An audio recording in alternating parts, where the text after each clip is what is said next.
Kaya walang natututunan ng mga kabataan ngayon eh. Paano ba naman kasi? Lahat ina-access sa AI.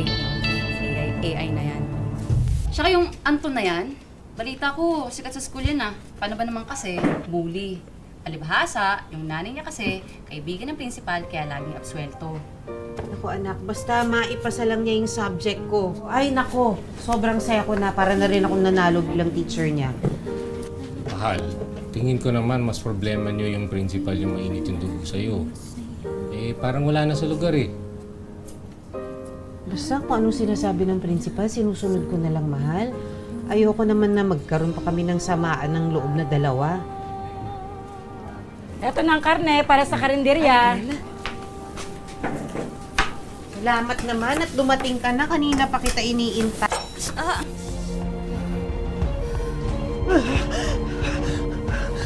Mahal, upo ka muna. Upo ka muna, upo. Ano nangyari sa'yo? Napaliwanag na po sa amin to ng doktor. May phobia po kasi yung nanay ko.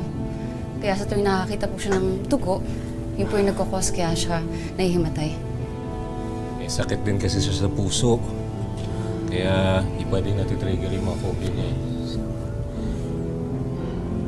Okay na ako. Okay na ako. Sigurado ka? Yung asawa ko ay talagang matakutin sa dugo. Noon pa yan, may nervyos talaga siguro siya sa mga ganyang pangyayari. Oh, ito na ang special exam mo, ha? Ayan. Oh, sige na. Magsimula ka na ng exam mo. You may start now. Pag may kailangan ka, nandun lang ako, ha? Sige, now.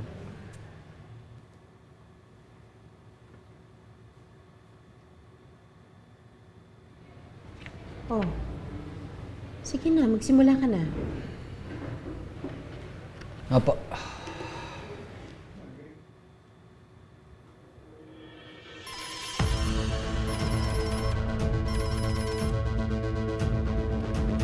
Hello?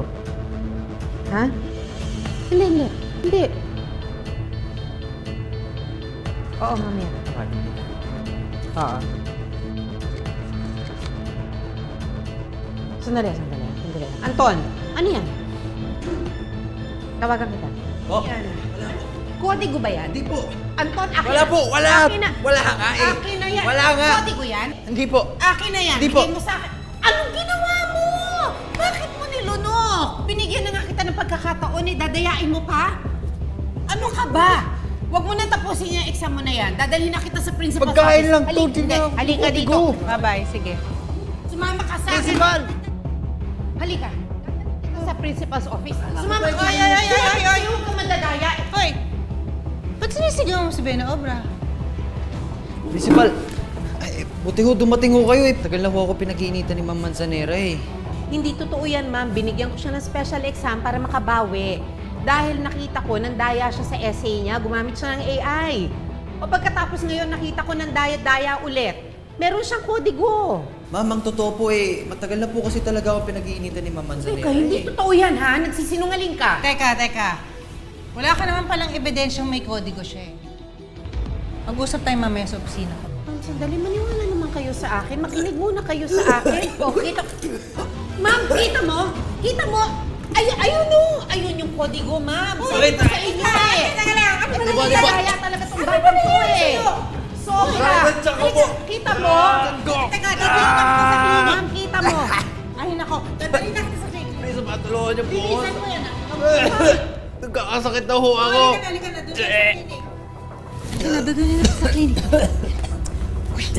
Ikaw ha, hindi porke BFF ko yung nanay mo. Umayos ka nga. Ako nilalagay mo sa alangan, hindi kita pwede lagi papagtakpak. Sige na, pumunta ka na sa clinic. Matulog ka muna.